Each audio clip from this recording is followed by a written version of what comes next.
welcome back to the FAQ. Hello. Hello, hello. Ooh, so low. Oh my God, that So the FAQ podcast invites you and people from all walks of life to converse about various access to equity within the context of Aotearoa. We invite guests to share so guests like yourself to share your lived experiences in an effort to identify common threads within support systems, social networks, and knowledge that uplifts the collective human experience. Now it's my turn. Jump the gun. And go. Now. So in season 1, we are exploring, we have one overarching question, and we're exploring what does equity and support look like for various communities coexisting within one society. And today we have... My name is Steven Niu, or you can call me Steven. Yes. Ooh. Hello. Hello. Steven Niu / Steven. Tell us more about you. What is, so when I say I am, finish the sentence. So I am Chinese migrant, and I have been in New Zealand for about 10 years. Finished my university degree and now doing my master degree. Beautiful. All right. And what are your pronouns? Him. Mm-hmm. And yeah, yep. that's it. Cool. So would you extend it to he, his, him, or just him? Yeah, he, his, and him. Nice. Thanks for coming through. Thank you so much. Thank you for having me. All right, so tell us about the different community and communities that you belong to, and don't limit yourself to just the now. Like you can go all the way back to primary school or even your childhood up until now. What are all the different communities you are attached to? I think I personally believe that I belongs to various communities. The most notable one I would say initially as an international student community, because for me that was a big step for coming to New Zealand to study abroad by myself. I didn't realize how important it was or how brave I was, but throughout the years after I graduated from uni, slowly realized how courageous I was. Yeah, but through why I was mainly identified as an international student. Back to your question about the equity. I would say back then I didn't really think about the equity side of the community, because we're just too blind or never thought about why people treat us different, or we just ignorant towards that difference. Why do you think that is? Do you think that's a coping mechanism, or do you think that that's just, I don't know, part of being an international student? Yeah, I think part of that is lack of confidence, of lack of understanding of the culture. Because back into China, we can see, we can feel when we treat different. But when we come to a new environment, even people saying different things, saying some things that's really inappropriate, we couldn't really feel or couldn't really understand. And because the social norm is different, and that's why it might be a major contributor to why we've been so blind, or I personally been so blind towards it. And do you reckon that it's only a Chinese international student thing, or is that across the board? Definitely across the different regions. not limited to Chinese or Asian. Mm. But I can definitely see, because the Asian culture and New Zealand culture is quite different. So I would say Asian culture could receive more of these kind of like inequity of like the students from the Asian region will be more blind towards this inequity. That's what I observe. Yeah. Is it only so? Tell us all about another. So is it just only? Is that the only community or communities that you're attached to, or do you have any others? Yeah. I would another community I would identify with is the gay community. Because I'm in love with a male, and it was pretty, I wouldn't say hard. It was quite, there was nothing to look for, any information that we can receive while I was in China. I think it was quite a sensitive topic in China, so that's why you can receive limited information about it. But when I came here, you can basically just Google it and come across a lot of different information and organizations that you can get in touch compared to China. And I don't want to jump into like any political arguments here, but are you indirectly saying that queer content is censored in China? I would say, I'm not sure that's censored or it's just, I think it could be censored like back then, but it's have more freedoms now compared to what it used to be. And so how does that make you feel now, looking back, that you're like to almost discover who you are?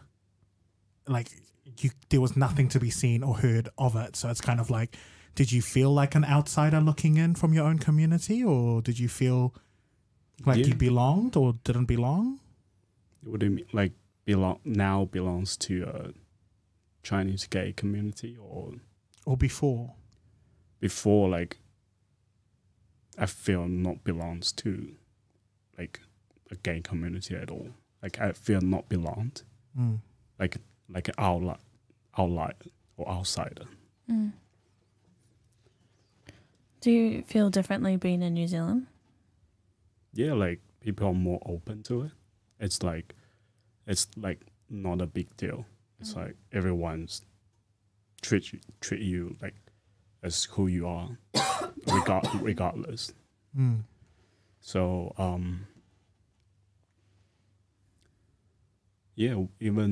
I think when Chinese or Asian people come to New Zealand, they start open up their mindset as well.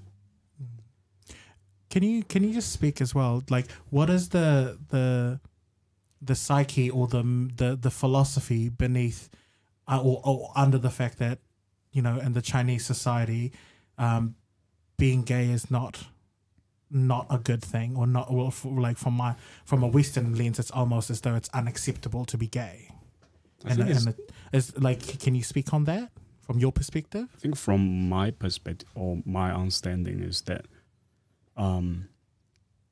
it's that value of family, because for Chinese family, it used to be really prefer boys over girls, because the boys can carry the family name, like, or carry the family's heritage, like bloodline and everything. Yeah, and having a gay relationship means that's not gonna be possible. So I believe that's the major like barriers that contribute to why it's not as acceptable in China compared to Western countries. And do you think that shifts across? So, like, do you think that's still prevalent in Chinese culture or Chinese communities within New Zealand, or not really? I think it's less. It's less than in mainland China. Yeah. Because people are like can receive more information about it and learn more about it. So they don't see it as a problem, or they don't see that's like carry a family heritage as important as the ones that in mainland China. Yeah. Why do you think that is? Mainly probably because the environment they are in, it's, I don't know, maybe just because it's the mindset has just changed. Like, I think I read a couple of stories about some gay parents, like here in New Zealand. They're Chinese, but they are not really fussed about their children being gay. They're more open to it, but they are more like they wouldn't publicly talk about it, but they're not stopping their children being gay. It's there, but they're not really gonna advocate. Yeah. Maybe advocate's not the right word, but like shout it from the rooftops. Yeah. So I guess to me, when you're talking, like the question that came to my mind is that because we are privileged to have to express and be ourselves in a lot of Western societies, does that mean that? Because I'm thinking of the conditioning in China, and if it's to do with lineage and like generational success, the succession of your bloodline, as well as the wealth and the heritage of your family, does that not mean that the systems that the Chinese social structures are based on is based on?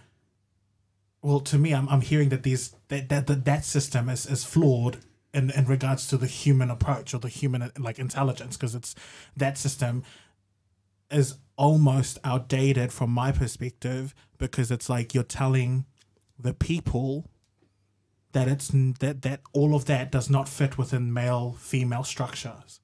So I don't know, do you hear a question? So like in a what I'm saying? heteronormative kind of like needs to be a man and a woman to be able to procreate. I think it's a progress issue. Like, China used to be, definitely some of the social norms are outdated. So not just one then. Yeah, some of the social norms are outdated. That's for sure, because like every country have experienced that kind of like progress, because gay was being like treated as like psychology like issues before. Illness, It's a mental health problem.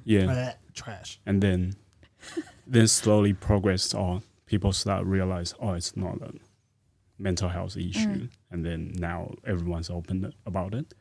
But I think China is just on that process towards it now. There's more there are definitely more discussions and conversations about gay related topics happening in China, especially mainland. But it's a slow progress.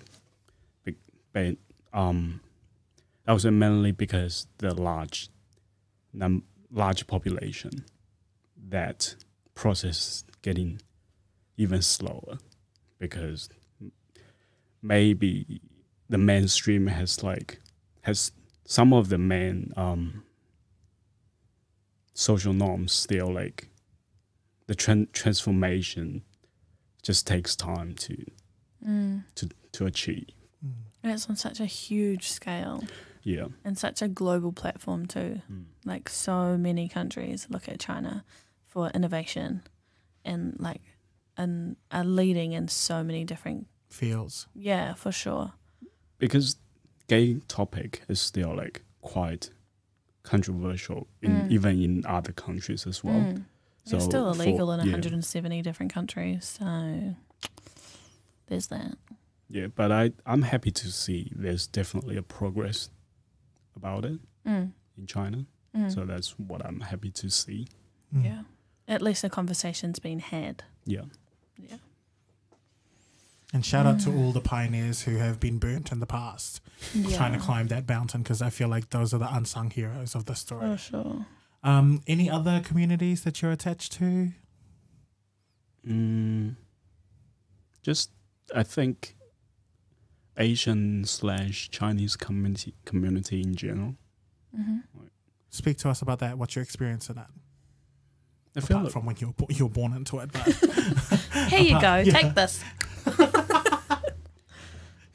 First qualification certificate, birth certificate. I would say, like, personally, I haven't been heavily involved in Chinese community in New Zealand. I think the major issue, like the main reason for that is it was quite hard for me to find a one that I feel I'm fit into. There's like some Chinese church group. There's some Chinese like Chinese community for different regions of China. So, but yeah, I just couldn't really find the one that I feel really comfortable with. That might be the reason for me that why I'm not heavily involved. But I'm actively looking for one, and also want to start one if there's none. Yeah. So you're feeling like you have to seek out your community. Yeah. How does that make you feel, that it's not just like readily there for you? But they are there. There are there's, I would say, quite a lot. Yeah. It's just, I just personally can't find one I can fit in or I'm comfortable with. Yeah. Yeah, like when there's too many choices, it's a problem again. Yeah.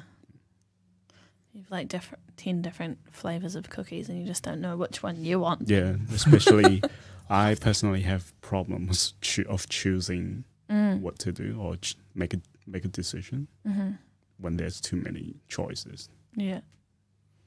So you choose to do nothing? Sometimes. Yeah. Why is that your choice? It's just hard to make decision. You have to decide the pros and cons of each decision, and you can't weigh out any decision. So you feel like all the pros and cons are related to you, but you just can't really see which one is better. They're all kind of like equal in front of you. Do you find that in other communities as well, like within the gay community too? Like trying to find a space where you can hang out and fit in within that space? Yeah, but I think there's a similar situation, but for different reason. Go there. Is a gay community, like especially in Hamilton, because I've been in Hamilton basically all these 10 years. It's like they rarely have a good one. There's like 1 or 2 that's doing things, but it's not for every gay or like rainbow community. Like it's compared to the Chinese community, there are too many. The gay community here is like I can't find too many. Yeah, there's just like two. It's like How sad. it's like I got one community for every rainbow, like Yeah. rainbow families or rainbow identified. And like that was a huge driving factor for us shifting this podcast from just being like queer issues to being community, because there's so often in society we're pushed like within the queer community to just be like one community rather than a collection of communities. And I like even my own experience in Hamilton as part of the queer community and identifying within a couple of different communities within that, there's just nothing like there's just nothing there. Like it's so sad. Yeah, it is sad. I think, especially for when I was an international student, like even you are exposed to all these different mindset. I'll be more open-minded, but when you're trying to explore more, you can't really find. It's like you reach to like the top of the ceiling. You can't go past that. Yeah. Yeah, that's all I can get. And then if I want to explore more, there's nothing there. Why do you think it's so limited here? Do you think people are just like too lazy, or are we just like population don't density? care? Yeah, population definitely is one issue, and yeah, like I might also be because Waikato region is more like for farmers that really primary industry heavy region. For sure. So I would say some of the mindset of people still like lagging compared to the ones in other region. Like Auckland, like big city kind of living. Yeah, I'm just like guessing that might be a reason. Yeah, and I think the lack of queer spaces in Hamilton specifically can attest to that as well. Like there was a gay club and it only lasted 6 months. Yeah. It was gone. And like totally appreciate that they put in the mahi to get that open, but like the community's just not there to rally around it and appreciate that space, I guess, in a financial support. And and at the same time I feel like it has connection to everything, and that's the reason why queer community issues are not at the forefront right now, because it's like if we don't have a community, there's not a collective voice to like full out all of these like little teething issues that we have with the lack of support. And if the lack of support is not there, the community is not going to come together. So it's like, to me, I always see it from a perspective of being like, this is a massive catch-22, because it's like if you don't have support, no one's going to come through. But if we kind of need people to come through, and it's like, how do we create support like spaces and places for people? And I'm still at a like loss for words, because it's like you try and start something up and it's like pushing things uphill because everyone's got all of this to say and nothing to do. And I'm like, okay, so let's start doing something. And then when you start doing something, everyone's still got so many chefs in the kitchen, no one's cooking. I was like, all hui, no doui. Yeah, all the time. I'm also thinking with the council can do a bit more, like go there. I totally agree. To raise more awareness, or like just open that conversation to the ones that are interested, because nowadays like most of the most of the events or activities are hosted by non-profit or non-governmental organizations. So I feel like that maybe potentially there's a lack of credibility or lack of that power of convincing people to come to join it. If the council or the government of Hamilton or Waikato region can have more collaborations with these like non-profit and non-government organizations. I think might potentially increase the involvement of the queer, like the rainbow families. Yeah. All right. So what does ideal support look like for you for those three communities? So you spoke on the international student community. You spoke on the queer community, and then you also spoke on the Asian Chinese community. What does ideal support look like for you when you were going through all of those inequities, or what would you have liked to see? Individually or collectively? Individually or collectively, however you want to approach this. What are your thoughts? I think from a international student perspective, like one thing I felt is like left out. It's not belonging to either culture. Like when we just came here, I think back then there's definitely like Chinese Students Association and that, but because my sexuality and different circumstances, I felt left out. Like that relate back to why I was trying to look for more information about the gay community here. I couldn't find any more information.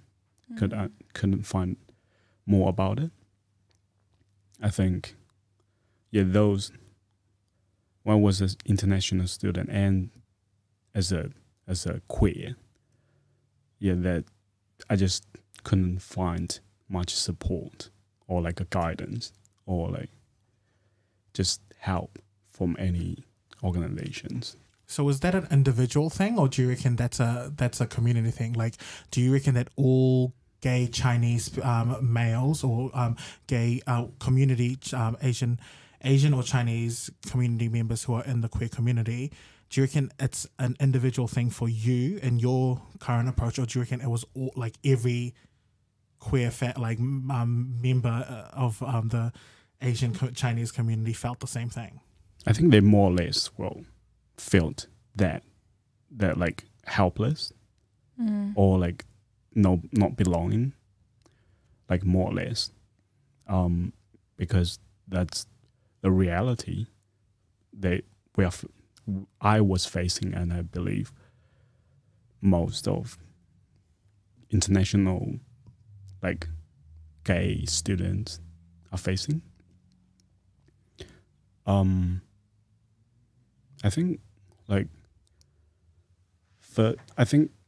in the beginning they were too shy, or they were too shy to like trying to seek out for like help, even though there potentially are some like helping group or some organizations at uni about the rainbow community. But I guess in the beginning they were too shy. They just don't want to like expose themselves to that kind of like environment because they don't know from an environment that's not. They don't know they don't know whether it's safe or not. Yeah, so that's in the beginning, and then when they slowly learned about the New Zealand culture more, they more opened up.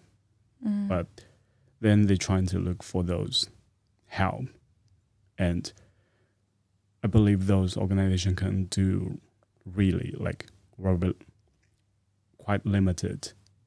They can offer quite limited help, probably like just some counseling or just really limited assistance. When you came from China, were you taught anything about Maori history or Maori culture or Maori identities and the things that have actually occurred in Aotearoa? Or were you just left in the deep end to try and figure all of that out? I personally have not learned or been taught any of that. And do you reckon that goes for everyone who's an international student as well from your era or from the time that you came? I can't I can't say for everyone, but where I came, the institution that I came from, they might have a brief introduction of what it is, like what the life looks like in New Zealand, but in terms of Maori culture, there's quite limited information that's been provided. The only reason I ask that question is because I feel like we need to put things into perspective in regards to if you come to New Zealand and all you see in your lifestyle is like people who are from home or people who are non-Maori, and you have no you have no how do I say this? You're not exposed to any tikanga or like any Maori worldviews. You almost think that it's not a Maori country, right? It's heavily dominated by the Westerns, and it gets to a point where all the equities or inequities that Maori communities feel are pushed underneath that, and you come in as an international student thinking, or not an international, or as a visitor, I should say, thinking that your inequities need to be uplifted first. And in a way, I feel like I'm not trying to say that international students or foreigners should throw away the ideas of inequities. I just think that we need to acknowledge that these inequities already existing before we came, and then when we do come, the government prioritizes our inequities before that, because it's more convenient to deal with international issues and visiting foreign aid issues as opposed to like what's happening on the land. And that to me is kind of like the reason why I wanted to just explore to see if that was ever mentioned at all. Yeah, even like in your preparation in China to coming here, was that mentioned at all? I don't think so, personally. I can't remember any. The funny thing is that the Treaty of Waitangi, that's quite a historical event. I only learned that after I came here, while I was doing a second year university degree, law, like business law degree. That's why I first learn about it. I feel like that should be taught, or be that kind of historical event should be taught and passed it on before we even came here. I 100% agree. That's like the founding document of New Zealand. And if you are bringing people through to come and live here and they're not aware of that, like, you're setting them up for like... I guess that's why a lot of domestic students or local people see, I can only say Chinese community, like Chinese students are sometimes so rude and disrespectful, not because they are like it's not their nature, because they don't know the background of of things happening in New Zealand or before they came, like happening before, so they are quite ignorant to certain things. It's like I'm so mind blown that is not a thing that is taught before you even come through. Like I feel like it's either been taught before you come to New Zealand, or that's the first thing you should be taught when you very first lesson when you land in New Zealand, or either going to study or do anything. Just that should be the first ever lesson. But that already shows the inequity in itself. So mātauranga Maori and the Maori, the teachings of Maori worldview is not embraced from a government level all the way. And I'm not saying in the now that's happening. I'm just saying from 2000 and so 10. What was it, 10? From 2010 up until 2013, which is the years that you probably spent in uni. It took you up until 2012 before you can actually receive anything to do with Te Ao Māori. And was that person that taught you that coming from a business ethics perspective or a Maori indigenous perspective? Business ethic.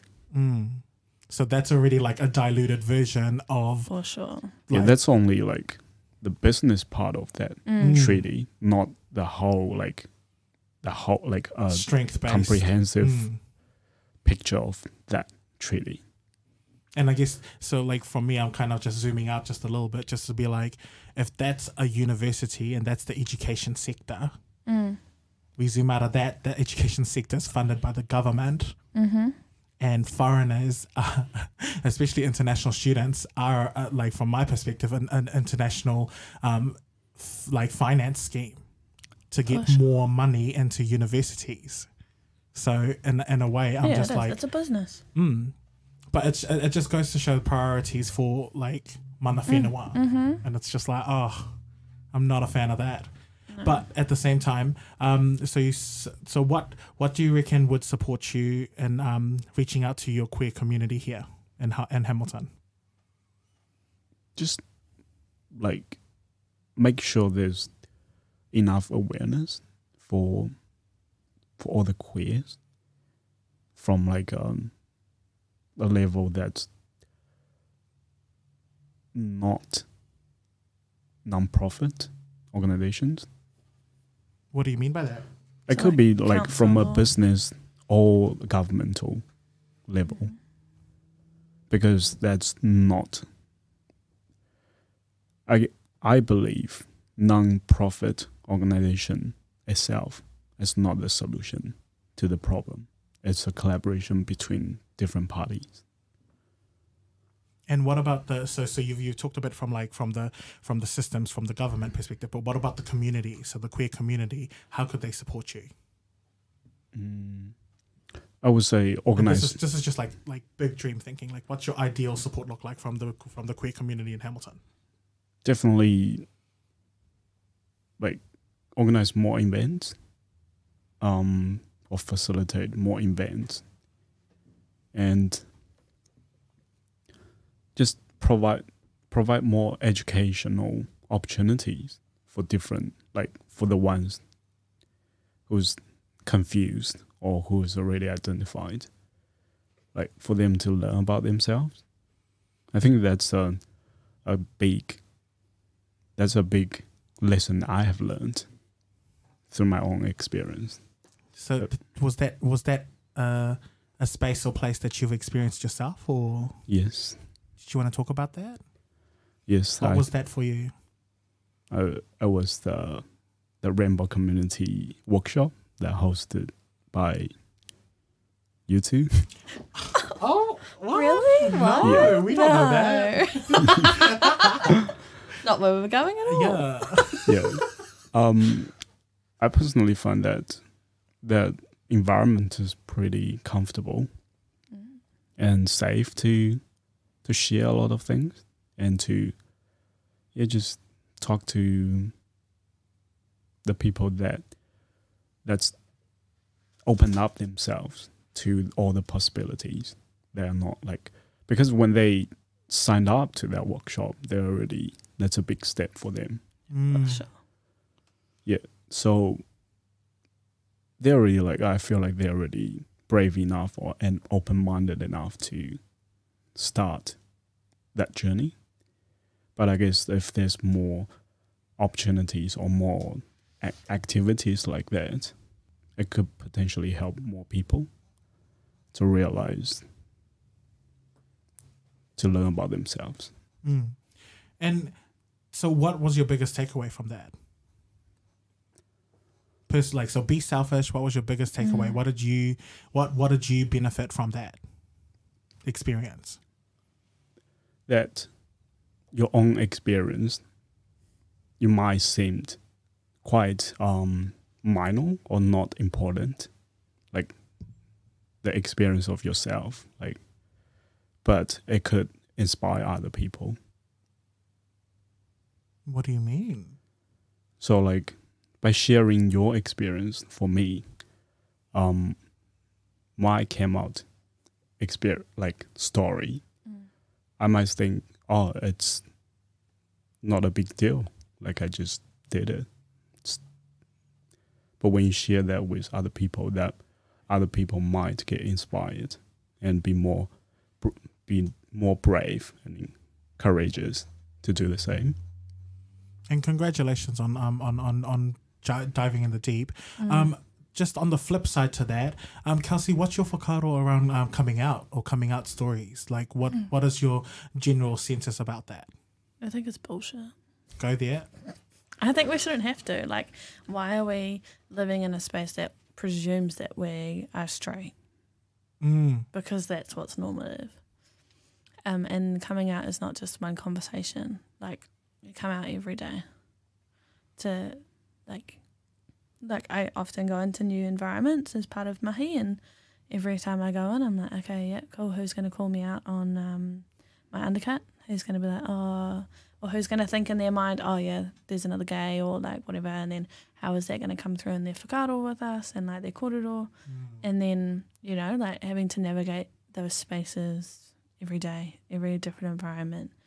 New people you meet presume, oh, have you got a boyfriend? I'm like, no, I don't fuck with that. Literally. And physically. And mentally, emotionally, all that kind of bullshit. Metaphorically, like, euphorically. Yeah, no, I think coming out is a pretty brave thing to do, and I think it's something that,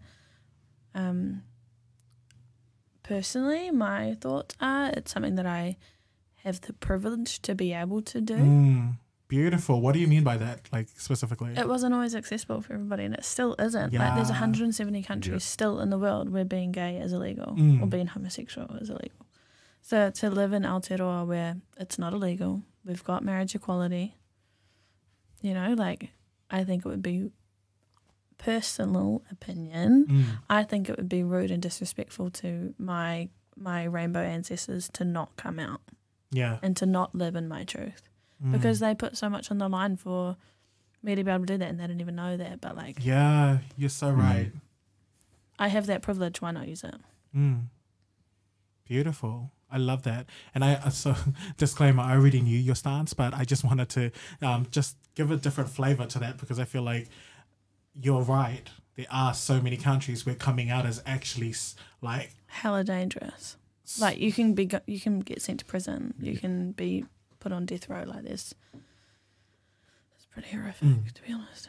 All right. So, in your opinion, and like, be completely selfish to what your thoughts are and your intelligence is, what's a topic that's in the far queue that you'd like to bring up to the limelight? So, what's a topic that you feel like in your walk of life needs to be talked about more, from your perspective and from your curiosities?